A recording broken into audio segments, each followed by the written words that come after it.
Preparem-se, porque hoje a gente vai mergulhar num mundo inacreditável, um mundo subatômico. É isso assim, vamos nessa deep dive desvendar a física de partículas, desde o básico até as aplicações mais incríveis que você possa imaginar. Isso mesmo, a gente vai desvendar os mistérios do que compõe tudo ao nosso redor. Usando, claro, as pesquisas mais avançadas, os experimentos de tirar o fôlego. É tipo aqueles que rolam no DESE na Alemanha e no CERN na Suíça. E se preparem para se surpreender, viu? Porque sabia que a física de partículas pode até ajudar a ler papiros antigos sem nem precisar desenrolar. É isso aí. Ou, quem sabe, até prever erupções vulcânicas. Exatamente. E tudo começa com a ideia de que tudo, tipo, tudo mesmo é formado por partículas minúsculas. Quarks. Quarks, elétrons, gluons. Ah, tá. Como se fosse um Lego gigante, sabe? Ah, Que você vai desmontando até chegar nas pecinhas, tipo, as menores possíveis. entendi. Essa é a ideia. Fascinante. Yeah. Mas, e aí?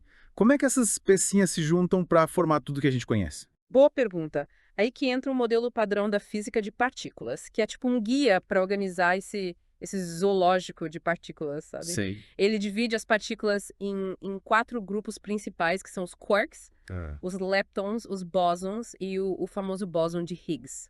É como se a gente estivesse, tipo, atualizando as ideias dos filósofos gregos antigos, né? Isso aí. Que falavam dos átomos indivisíveis. Estavam certos em partes, né? Hoje a gente sabe que os átomos são compostos por partículas ainda menores. E tem um mundo inteiro dentro deles, com diferentes tipos de partículas interagindo de maneiras, tipo, super complexas. Incrível.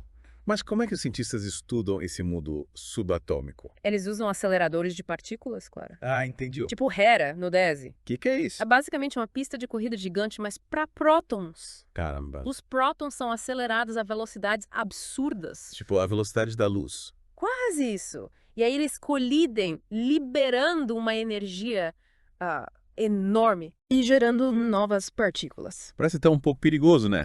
Mas é tudo controlado. Cheio de sensores para captar tudo o que acontece. Que legal.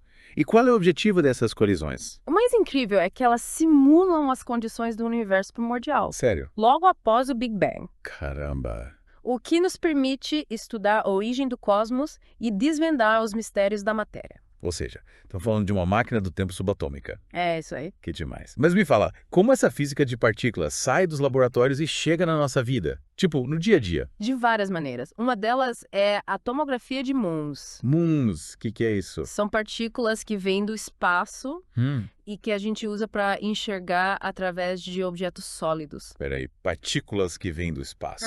Parece coisa de ficção científica. Pois é. É como se fosse um raio-x super poderoso.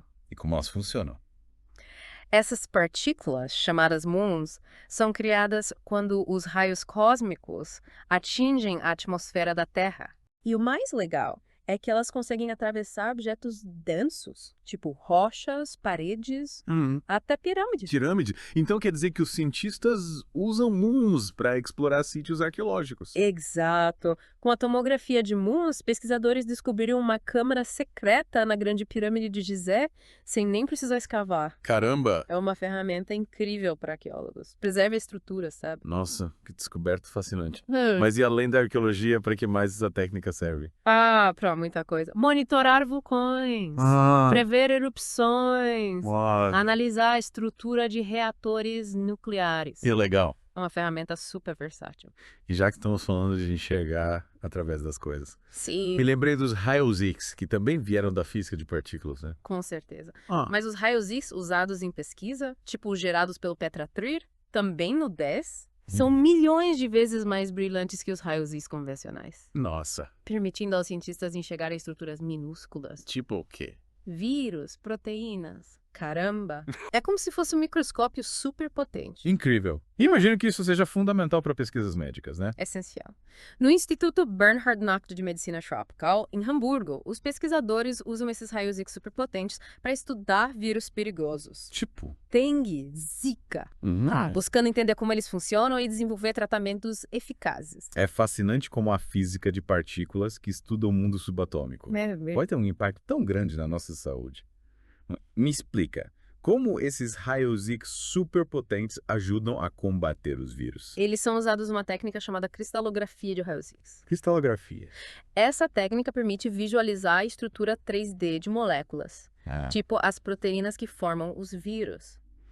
Com essa imagem detalhada, os cientistas conseguem identificar os pontos fracos do vírus e desenvolver medicamentos que atuem de forma precisa, bloqueando sua replicação. É como se fosse um mapa detalhado do inimigo, né? E por falar em mistérios, vamos mergulhar num dos maiores enigmas da ciência, a matéria escura. Prepare-se para entrar num território fascinante e cheio de perguntas sem resposta. A gente sabe que matéria escura existe porque ela exerce força gravitacional sobre a matéria visível.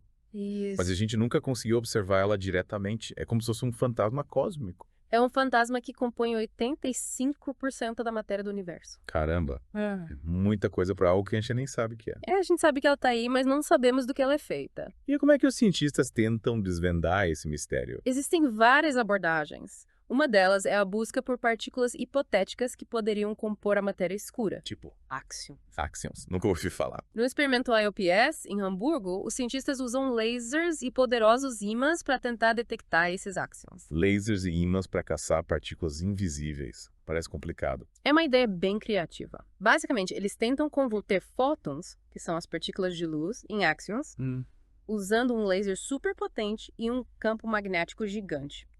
A ideia é que os axions, se existirem, atravessariam a parede sem problemas. E por que eles fariam isso? Porque eles não interagem com a matéria normal. Entendi. Do outro lado da parede, como eles saberiam se os axions passaram por lá? Do outro lado, os cientistas tentam converter os axions de volta em fótons, usando outro campo magnético. Sei. E se eles detectarem fótons do outro lado da parede, bingo, teriam evidências da existência dos átomos. Nossa, que engenhoso! É como se eles estivessem brincando de esconde-esconde com a gente. E já conseguiram detectar algo. Ainda não, mas os cientistas estão otimistas, aprimorando o experimento sem parar. A busca continua. E se eles realmente encontrarem esses axions, o que isso significaria para a física? Mudaria tudo que a gente sabe sobre o universo. Seria uma revolução, confirmaria a existência da matéria escura e nos daria pistas sobre a natureza dela. Abriria um novo capítulo na física e na cosmologia. Seria incrível. Mas enquanto os axions não dão as caras, vamos voltar para as partículas que a gente já conhece e como elas impactam a nossa vida. A gente falou do modelo padrão dos aceleradores de partículas, mas como essas pesquisas chegam no nosso dia a dia? De muitas maneiras. A medicina, por exemplo, se beneficia diretamente da física de partículas. Os raios X, que a gente já mencionou, são usados para diagnósticos e tratamentos há décadas. É verdade. Mas as novas tecnologias de imagem, tipo a tomografia por emissão de positrons. Isso, são ainda mais precisas e permitem detectar doenças em estágios iniciais. PET scan.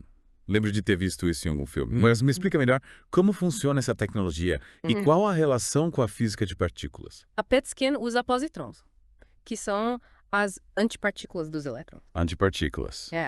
Quando um positron encontra um elétron, eles se aniquilam, liberando energia na forma de raios gama. Nossa. Os detectores da PET scan captam esses raios gama e criam imagens detalhadas dos órgãos e tecidos do corpo. Antipartículas, aniquilação. Parece coisa de ficção científica.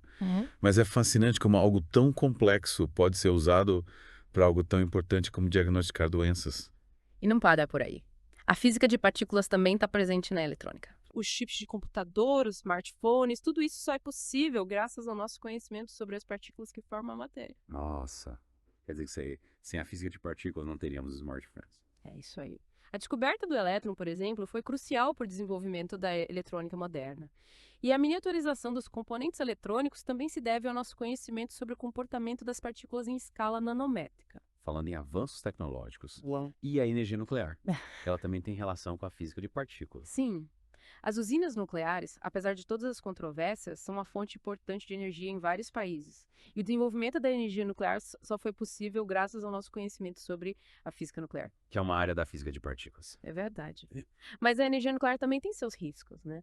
Acidentes como os de Chernobyl e Fukushima mostram o quão importante é ter segurança e responsabilidade no uso dessa tecnologia. Com certeza, é fundamental investir em tecnologias mais seguras, aperfeiçoar os protocolos de segurança e garantir que as usinas sejam operadas com o máximo de cuidado. A física de partículas pode contribuir para o desenvolvimento de novas fontes de energia mais limpas e seguras. Sim. A fusão nuclear, por exemplo, é uma área promissora que tem o potencial de gerar energia limpa e segura sem os riscos da fissão nuclear que é usada nas usinas atuais. Fusão nuclear. É o processo que alimenta o Sol. E os cientistas estão trabalhando para reproduzir esse processo aqui na Terra. Seria fantástico se a gente conseguisse dominar a fusão nuclear. Seria. Mas é um desafio tecnológico enorme. Imagino. Mas a física de partículas é fundamental para o desenvolvimento dessa tecnologia.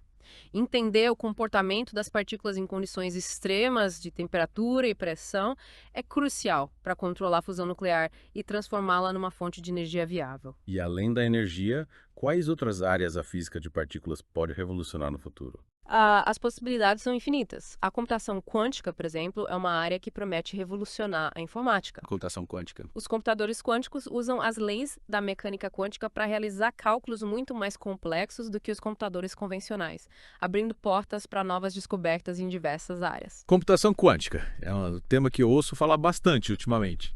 Mas como é que a física de partículas se conecta com essa área? A mecânica quântica é uma das bases da física de partículas. É ela que descreve o comportamento das partículas em escala subatômica. E os computadores quânticos exploram esses princípios para realizar cálculos complexos. Ou seja, a física de partículas está na base da computação quântica. Isso. Que, por sua vez, tem o potencial de revolucionar a ciência e a tecnologia. É fascinante como tudo está interligado. Exatamente. A física de partículas, apesar de estudar o mundo subatômico, tem um impacto enorme em diversas áreas da nossa vida e abre caminho para um futuro cheio de possibilidades.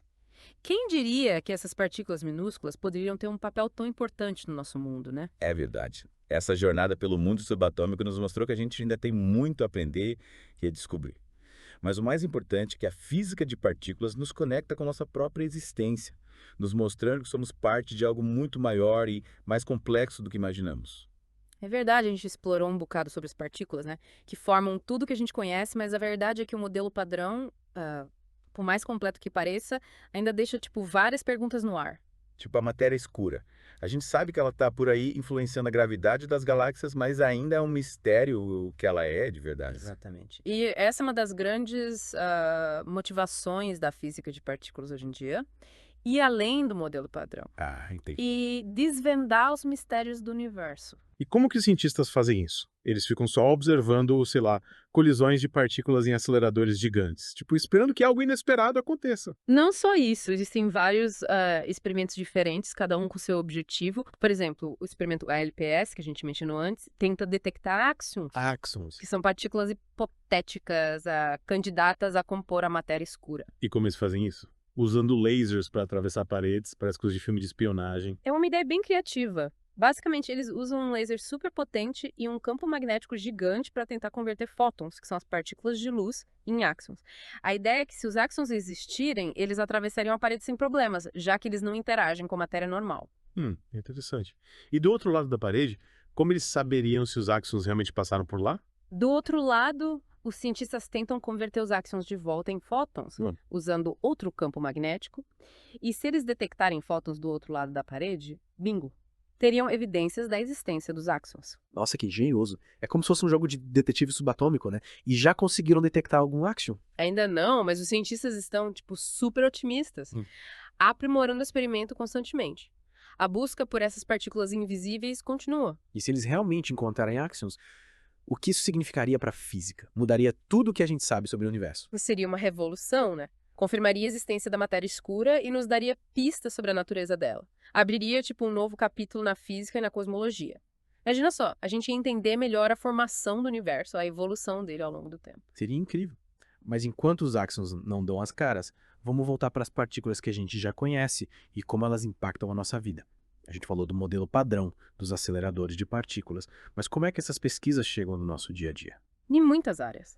A medicina, por exemplo, se beneficia diretamente da física de partículas. Os raios-X, que a gente já mencionou, são usados para diagnósticos e tratamentos há décadas. Mas as novas tecnologias de imagem, tipo a tomografia por emissão de pósitrons, ou PET scan, isso. são ainda mais precisas e permitem detectar doenças em estágios iniciais. PET scan. Lembro de ter visto isso em algum filme.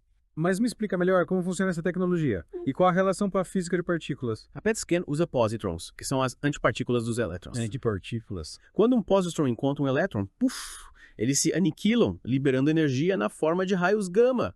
Nossa. E os detectores da PET scan captam esses raios gama e criam imagens detalhadas dos órgãos e tecidos do corpo. Antipartículas, aniquilação. Parece coisa de ficção científica. Mas é fascinante como algo tão complexo pode ser usado para algo tão importante como diagnosticar doenças, né? E não para por aí. A física de partículas também está presente na eletrônica, sabia? Certo. Os chips de computador, os smartphones. Tudo isso só é possível graças ao nosso conhecimento sobre as partículas que formam a matéria. Nossa, quer dizer que sem a física de partículas a gente não teria smartphones. É incrível como algo tão fundamental impacta a tecnologia que a gente usa todo dia. Com certeza. A descoberta do elétron, por exemplo, foi crucial para o desenvolvimento da eletrônica moderna. E a miniaturização dos componentes eletrônicos também se deve ao nosso conhecimento sobre o comportamento das partículas em escala nanométrica. Falando em avanços tecnológicos. E a energia nuclear, ela também tem relação com a física de partículas. Sim, as usinas nucleares, apesar de todas as controvérsias, são uma fonte importante de energia em vários países. E o desenvolvimento da energia nuclear só foi possível graças ao nosso conhecimento sobre a física nuclear, que é uma área da física de partículas. Verdade, verdade. Mas a energia nuclear também tem seus riscos, né? Acidentes como os de Chernobyl e Fukushima mostram o quão importante é ter segurança e responsabilidade no uso dessa tecnologia. Com certeza. É fundamental investir em tecnologias mais seguras, aperfeiçoar os protocolos de segurança, garantir que as usinas sejam operadas com o máximo de cuidado, né, para evitar tragédias. E a física de partículas pode contribuir para o desenvolvimento de novas fontes de energia mais limpas e seguras. Sim. A fusão nuclear, por exemplo, é uma área promissora que tem o potencial de gerar energia limpa e segura sem os riscos da fissão nuclear que é usada nas usinas atuais. Fusão nuclear. É o processo que alimenta o Sol. E os cientistas estão trabalhando para reproduzir esse processo aqui na Terra. Seria fantástico se a gente conseguisse dominar a fusão nuclear, né? Seria, mas é um desafio tecnológico enorme. Imagino. Mas a física de partículas é fundamental para o desenvolvimento dessa tecnologia. Entender o comportamento das partículas em condições extremas de temperatura e pressão é crucial para controlar a fusão nuclear e transformá-la numa fonte de energia viável. E além da energia, quais outras áreas a física de partículas pode revolucionar no futuro? Quais são as grandes apostas dos cientistas? As possibilidades são infinitas. A computação quântica, por exemplo, é uma área que promete revolucionar a informática. Computação quântica. Os computadores quânticos usam as leis da mecânica quântica para realizar cálculos muito mais complexos do que os computadores convencionais, né? Abrindo portas para novas descobertas em diversas áreas. Computação quântica é um tema que eu ouço falar bastante ultimamente. Mas como é que a física de partículas se conecta com essa área? A mecânica quântica é uma das bases da física de partículas. É ela que descreve o comportamento das partículas em escala subatômica. E os computadores quânticos exploram esses princípios para realizar cálculos complexos. Ou seja, a física de partículas está na base da computação quântica. Isso. Que, por sua vez, tem o potencial de revolucionar a ciência e a tecnologia. É fascinante como tudo está interligado. Exatamente. A física de partículas, apesar de estudar o mundo subatômico, tem um impacto enorme em diversas áreas da nossa vida, né? E abre caminho para um futuro cheio de possibilidades. Quem diria que essas partículas minúsculas poderiam ter um papel tão importante no nosso mundo? É verdade. Essa jornada pelo mundo subatômico nos mostrou que a gente ainda tem muito a aprender e a descobrir. Mas o mais importante é que a física de partículas nos conecta com a nossa própria existência, né? Nos mostrando que somos parte de algo muito maior e mais complexo do que a gente imagina. É incrível mesmo como a física de partículas, né, que estuda essas coisinhas minúsculas, acaba tendo um impacto gigante no nosso dia a dia. A gente nem se dá conta, né? Tipo, usa o celular, faz um raio-x e nem pensa que tudo isso veio de, sei lá, décadas de pesquisa sobre as partículas das tais que formam o universo. Pois é. E por trás de toda essa tecnologia tem a curiosidade, né? A vontade de entender como as coisas funcionam, da onde a gente veio, para onde a gente vai. E falando em entender o universo. A gente explorou várias áreas da física de partículas, mas ainda não falamos de uma das mais fascinantes. A busca pela origem do cosmos. Verdade. Os aceleradores de partículas, tipo o LHC do CERN, não servem só para descobrir novas partículas, mas também para recriar as condições do universo primordial logo depois do Big Bang. É tipo voltar no tempo. A gente consegue ver o que aconteceu nos primeiros instantes do universo. Me explica como isso é possível. De certa forma, sim. Ao colidir prótons a velocidades absurdas, sabe? Próximos da luz. E cientistas reproduzem as temperaturas e densidades altíssimas que existiam, tipo, frações de segundo após o Big Bang. É como se abrissem uma janela para o passado, sabe? E conseguissem ver o universo bebê. Incrível. E o que eles observam nessas colisões? O que essa janela para o passado revela? Eles observam a formação de um plasma de quarks e gluons, que é o estado da matéria que existia no universo primordial. É como se a gente pudesse ver a sopa primordial de partículas, da qual tudo que a gente conhece surgiu. Nossa, é de pira a cabeça. E o que a gente aprende com essas observações? Tipo, a gente consegue entender melhor como o universo evoluiu desde o Big Bang. Com certeza. A gente confirma que o universo era extremamente quente e denso nos seus primeiros instantes e que ele se expandiu e esfriou rapidamente. Além disso, essas observações ajudam a gente a testar e refinar as teorias sobre a evolução do universo, né? E será que a gente consegue saber como o universo vai acabar? A física de partículas tem alguma resposta para essa pergunta. Essa é uma pergunta, bem complexa. Existem várias teorias sobre o destino do universo, mas a resposta definitiva ainda é um mistério. Depende de fatores como a quantidade de matéria escura e energia escura no universo. Da escura a gente já estudou bastante, mas... O que é essa tal de energia escura? Ela também é feita de partículas. A energia escura é um dos maiores enigmas da física moderna. É uma força misteriosa que está acelerando a expansão do universo. A gente sabe que ela existe porque a gente observa que as galáxias estão se afastando umas das outras cada vez mais rápido, mas ainda não sabemos do que ela é feita, nem como ela funciona. É como se o universo estivesse sendo empurrado por uma força invisível. E os cientistas já têm alguma pista sobre a natureza dessa energia escura? Existem várias hipóteses, mas ainda é um campo bem aberto para pesquisa. Alguns cientistas acreditam que a energia escura pode estar relacionada a uma propriedade do próprio espaço vazio, enquanto outros buscam por novas partículas, né, que poderiam explicá-la. Ou seja, a energia escura é um dos grandes desafios da física de partículas. E, pelo visto, a gente ainda tem muito a descobrir sobre o universo e seus mistérios. Com certeza. A física de partículas é uma área em constante evolução, né? E a cada nova descoberta surgem novas perguntas, o que mostra que o universo é muito mais complexo e fascinante do que a gente imagina. E é justamente essa busca por conhecimento que torna a física de partículas tão empolgante, né? É uma jornada sem fim, em busca de entender os segredos da matéria, da energia, do espaço e do tempo. E essa jornada nos conecta com a nossa própria existência, né? Mostrando que a gente é feito da mesma matéria das estrelas, que a gente veio do mesmo Big Bang que criou o universo. É uma perspectiva nossa, incrível. E a gente chegou até aqui, né? Graças à curiosidade humana, à vontade de entender o mundo ao nosso redor. E essa busca por conhecimento, ela tem que continuar, sempre com a mente aberta para novas descobertas e novas perguntas. É isso aí, continuem curiosos, continuem buscando conhecimento, porque o universo está cheio de maravilhas, esperando para serem descobertas. E é isso, espero que vocês tenham curtido essa viagem pelo mundo da física de partículas. Até a próxima imersão no mundo da ciência.